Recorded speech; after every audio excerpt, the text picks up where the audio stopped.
Good evening and welcome to another episode, another discussion in Chess and Wine, another chess issue. And hey, well, I'm disappointed that we shouldn't be disappointed. It's always bad politics. But yeah, it's always an issue of the struggle to keep things afloat, the struggle to maintain or to at least re-establish chess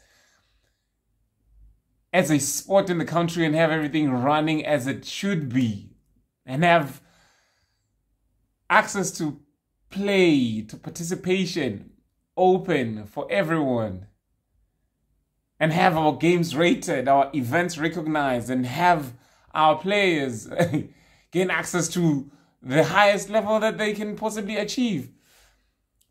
And now we know we've been speaking on the issue of the national politics being an issue and causing destruction and obviously disturbing issues at the bottom, like governance, running of events from federation, from regional, provincial, or even club level, but not necessarily club level, but yes, provincial and regional.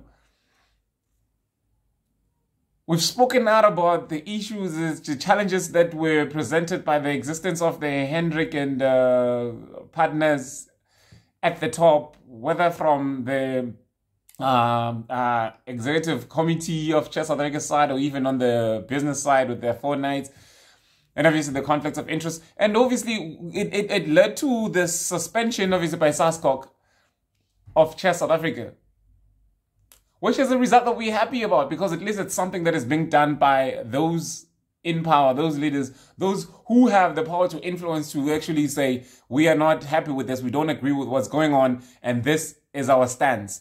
Correct these mistakes, or else we would not recognize this sport as, this body, as SASCOC. But we're now waiting to see what FIDE is saying about this. And as it stands right now, FIDE is not mute.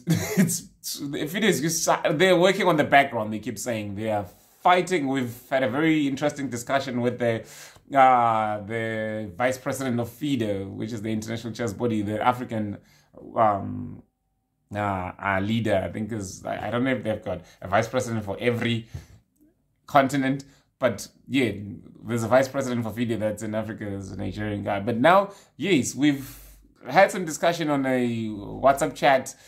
He's expressed that FIDE is doing everything in its powers to ensure that there's there is some good that comes out of what's happening in South Africa right now, that they have an interest in the issue of South Africa. And we wonder what kind of an interest, because at some point in the discussion he said, we will never remove Hendrik. Because as it stands, FIDE still recognizes Hendrik du Toit as the president of Chess South Africa. But within the country, SASCOC, that sports body, the South African Sports Confederation and Olympics Committee, does not anymore. But FIDE does, and African Chess Confederation does. And maybe that's one of this challenge lies. Because I had some thinking of it, like maybe because it's so weird and it's going to connect again to the bottom, which is the regional level.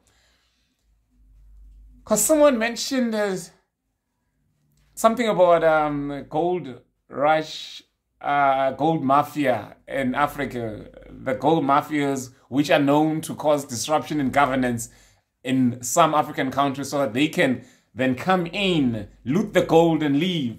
Because it's easier to loot the gold when there is no proper political governance, when there's no proper political structures in place, proper channels to go through.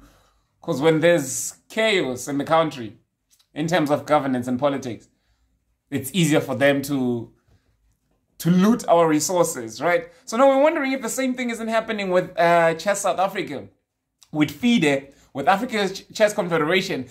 Keeping in mind the fact that FIDE was committed, determined, very keen on hosting the Commonwealth Chess Championships here in South Africa in the time of Hendrik and his 2-people committee. two people expo, because there was only two members of the executive board in Hendrik's team that have been elected, properly elected, who also happen to be the two members who are shareholders and directors to the Four Knights company, which is owing Chesa money, or Chesa owes it money, which presents a very big conflict of interest, which FIDE has no interest in. Like, in this turmoil that Chess South Africa has been experiencing, FIDE was ready to host the Commonwealth Chess Championships, not with Chess South Africa, but with the Four Knights now as a private company running it under the Gauteng Chess Federation, the provincial chess structure of Gauteng, which obviously is Hendrik and Rennie's, that Lady Steenkamp's province. Obviously, they're in charge of it still in some way, even if there's probably a committee that... yeah, so that's what's going to happen. And now it makes you wonder if FIDE was not, or some members or some leaders in FIDE were not looking into making some profit. Because, I mean, if you're looking at somebody doing some wrong and they are disadvantaged, like perpetuating cruelty in a sport towards others, and you continue to work with them without calling them to order, without reprimanding them, without publicly distancing yourself from them, there must be something that you're getting from that tool, isn't it? Or even if you know, because if you don't necessarily have to speak up against them or actually reprimand them or anything, but just come into the issue and say, well, you guys who are saying that this person is perpetuating cruelty, is oppressing you, is doing 1, 2, 3, are wrong for the following reasons. Because that's what you do when you're in leadership, right? Like the very top leadership, like that's what FIDE is. And that's what, and since everybody, like the leaders in the provinces have been calling for FIDE to do something, to say something, and FIDE has been quiet on the matter, or as it seems, or as it appears to them, then it must imply that there is some interest that FIDE has. So maybe the interest is that this is our leader that we've recognized. We don't recognize any of you. We're working well with this man. Then you better be quiet. Instead of just keeping quiet and not responding. But again, we hear that FIDE has been responding, and their response came 8 months ago or so, more than 8 months ago. And it simply said, we are dealing with the matter, we are looking in the matter, and we just discovered from the vice president that a committee has been set by the FIDE president, Akadi, which is meant to look into the issue of Chess South Africa. That 8 months ago, and still that committee that has been set up has not responded, has not come back to players in Chess South Africa or even leaders in Chess South Africa to say, this is what's been happening and this is how far we've come and this is what we've found. SASCOC acted before them by suspending Hendrik and his committee. FIDE is still looking into the matter.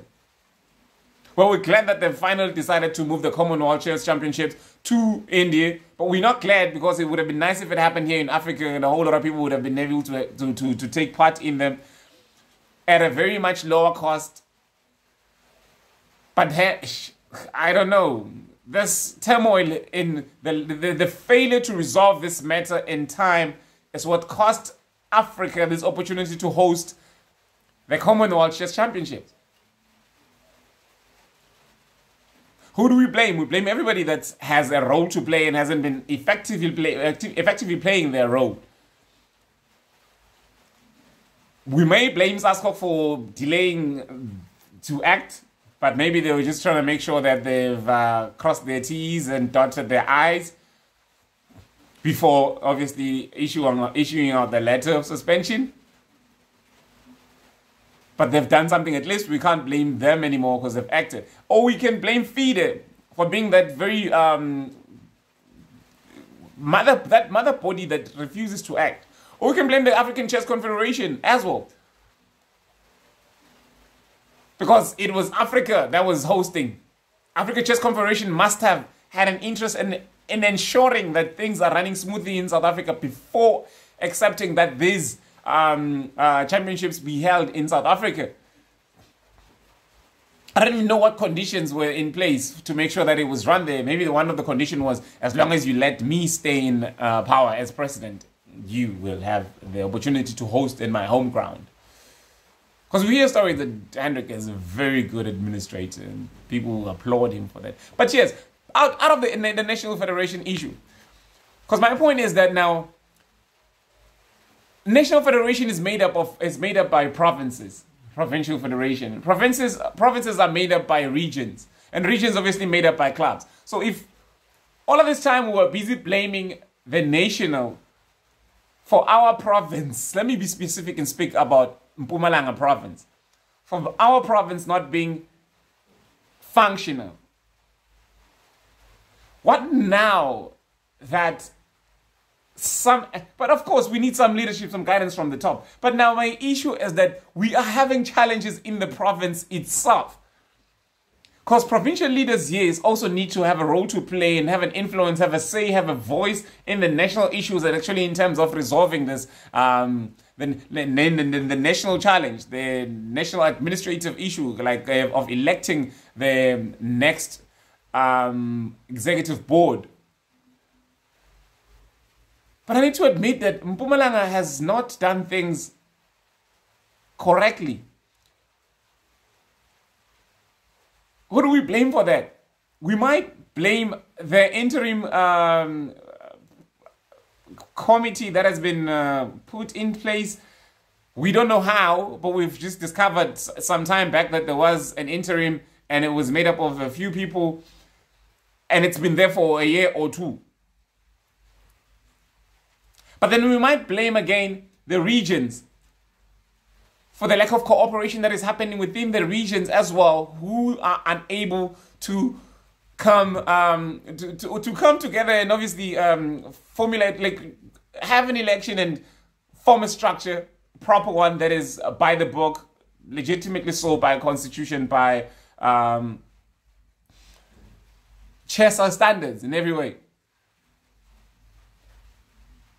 I'm going to now narrow it down to Ehlanzeni chairs, since I've come from Mpumalanga. Because again, Mpumalanga needs Ehlanzeni chairs to be in existence before it can be in existence as a province as well. Of course, it needs Ehlanzeni chairs, it needs Nkangala chairs, it needs Khatsibande chairs. But because I'm privy to what's happening in Ehlanzeni even more than I am to what's happening in the other districts. Even though I'm aware, I know what's happening in the other districts. But what's happening in the province here, I'm much more hands-on. I mean, in the region here, I'm much more hands-on on that. And I shouldn't be. But I should be, as a player, as a coach, as an arbiter.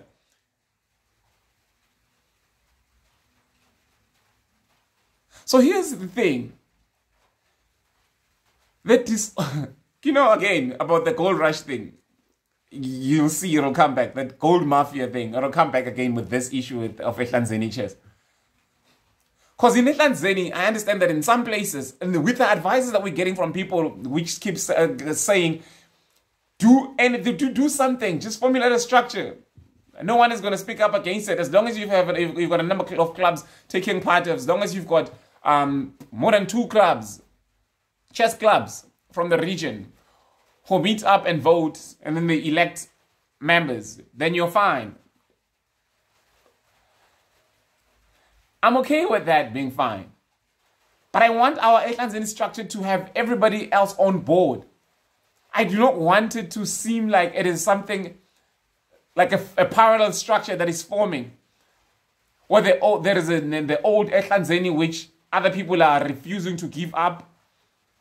And then now formulated Ehlanzeni chairs. Because we will end up having a thing like we had with the National Chess Federation, with the Hendrik du Toit refusing to give up Chess South Africa to Joe Mahomula, with the provinces coming together to elect Joe Mahomula as a president. And then for some time, Chess South Africa had the Hendrik du Toit executive board and the Joe Mahomula interim executive board. Because that's what will happen, and that's what we don't want in Ehlanzeni to be happening, or in Nkangala to be happening. Because when all the clubs don't come together and agree on a way to run an election, an elective AGM, and have a proper structure put in place that everyone is happy with, then we're likely to have parallel structures going forward. And that is not a beautiful thing. That is not a good thing. That's not what we want for chess. So now when we have, I'm going to start mentioning names because now we're speaking about public office and we're speaking about people that have been taking place, that have been public officials for the Ehlanzeni chess, it being a public office. And it's whatever decisions or thoughts or whatever things that they do still affect people today, still affect chess players today. Chess players go play in tournaments and wonder if they're going to get rated. So here's what's happening in Ehlanzeni chess. We've got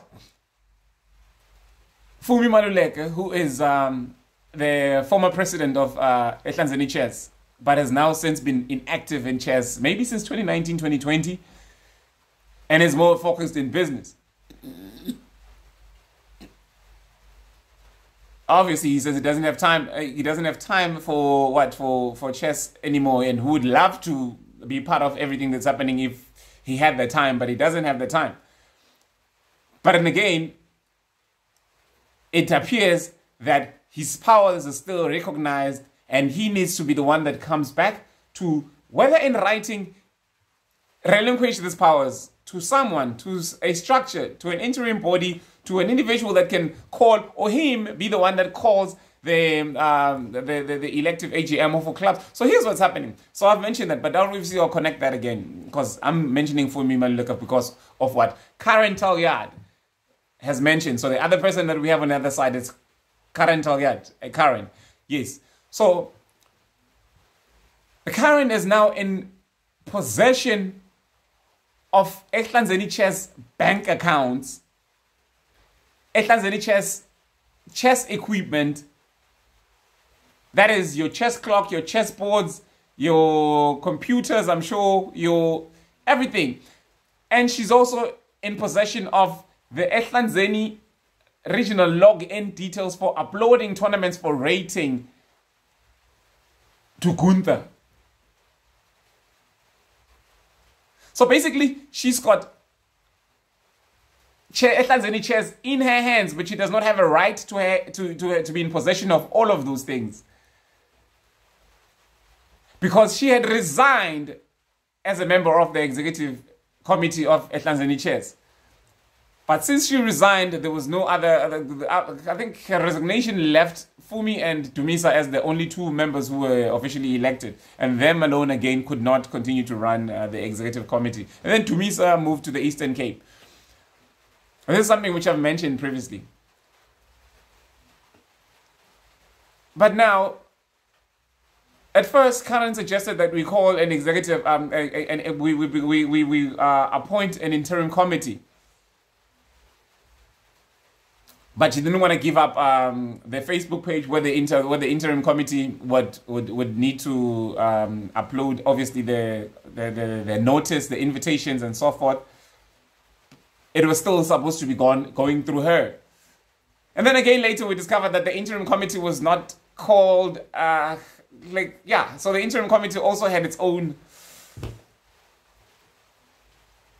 what? I'm now starting to feel like I'm being incoherent. But the interim committee that was authorized by Karen, we discovered that it was not it was not done right. In fact, like it was not the proper way of appointing an interim committee. It had to be the last remaining members of the executive committee that do that. And then we called that off. We still remained. We tried to push. We tried to still play chess. But later on now, we get some advice now from some members of chess in South Africa, some players, some executive in other provinces, who are saying, as long as club members can call what we call an elective AGM, can call other clubs to submit their details and then obviously call an AGM with all those clubs and have an election, because we need to have things running. We can't wait on Fumi Maluleke to come to the rescue. What if he never does? And that made sense. And we can't be reliant on Karen to give us permission to do things because she doesn't have any power. Which also makes sense. But then again, now we try that. We issue out a statement to say that clubs in the region must bring out, must submit their details to a certain email address so that we can move forward and at least call a meeting with all the clubs and find a way forward, a resolution together as chess clubs. Like, take matters into our own hands. Then I get this messages from the current saying, you don't have a right to be calling such meetings. Such meetings need to be called by Fumi, as is the only person that we recognize. And then I just discover that Karen also has a chess club. Funny thing, because I wasn't aware that she has a chess club all along, because I haven't been seeing any of the chess players or any of the adverts for the chess tournaments that she's been having with her chess club. Because, I mean, if you have a chess club, if you've got a chess club at Nelspruit, people need to be aware of that. Chess clubs need to be public, right? Like, chess clubs need to be open to everyone, regardless of, race, creed, or social class, whatever. Like, they need to be open. I mean, I think that's the nature of chess clubs, except for if they're school chess clubs or university chess clubs, they can't be open to any other person. But I don't know, like, why is it that we were not aware all along that there's a chess club? Because we hear that there are some people that keep chess clubs on paper and they get them ready for whenever there's about to be elections. So whenever the elections are called, they come with their many chess clubs and their members that you've never seen play chess or you've never heard of. And boom, they win elections just like that. But that's besides the point. So her point is that we've got a chess club, one of the biggest chess clubs in Ehlanzeni. We cannot submit our details to you, and therefore we cannot recognize that meeting that you're calling. And if you hold an election, that election will not be legitimate because it will not be constitutional. I feel that. I hear that.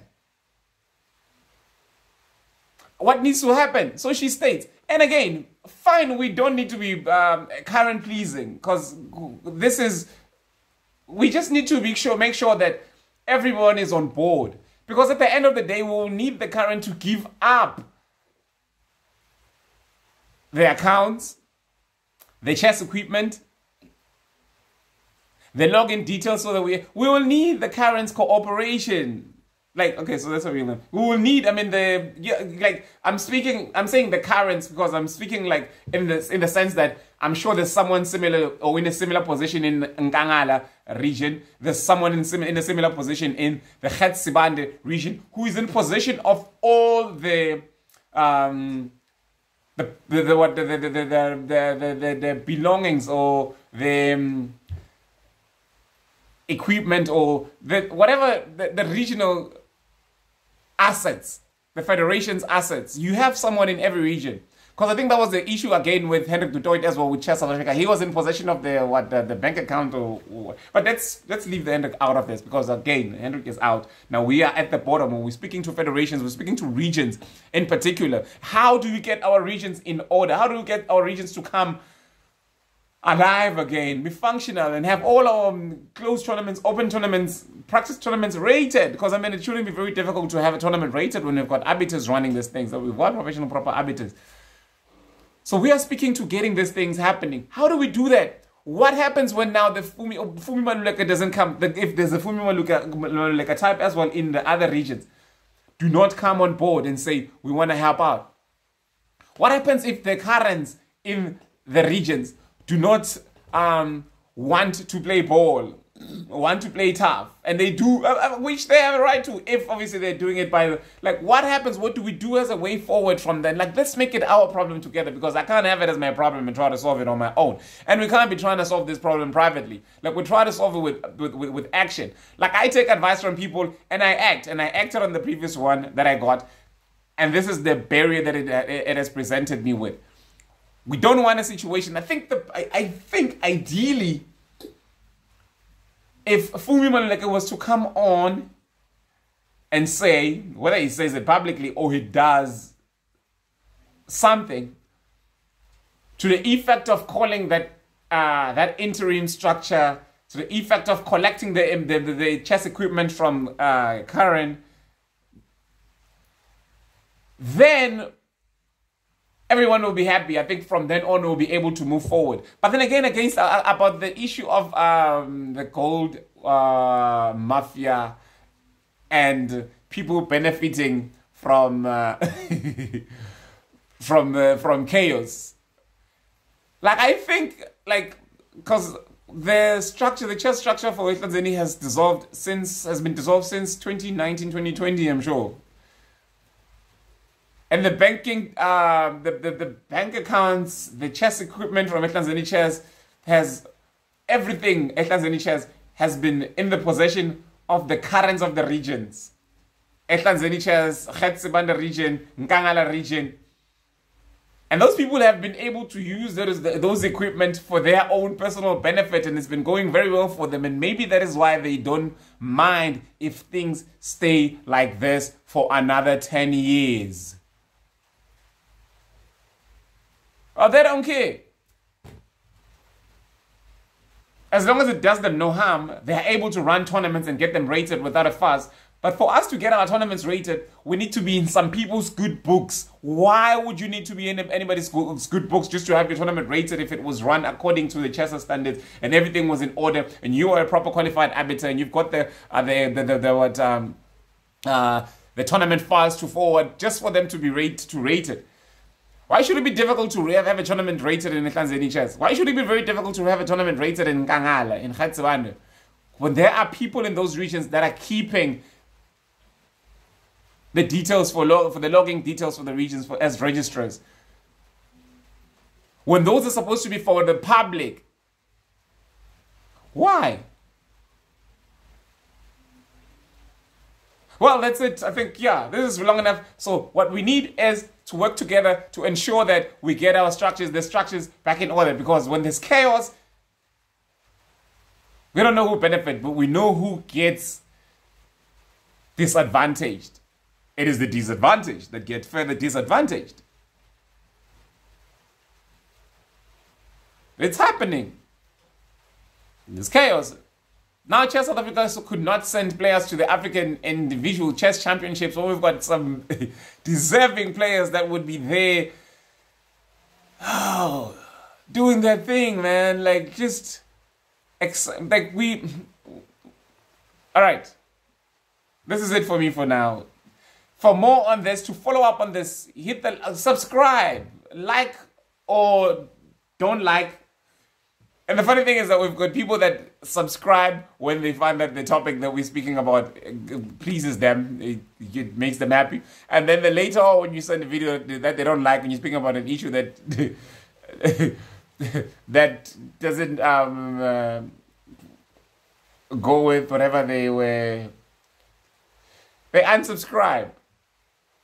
But hey, man, like, hey, that's what it is. It is what it is. So, yeah.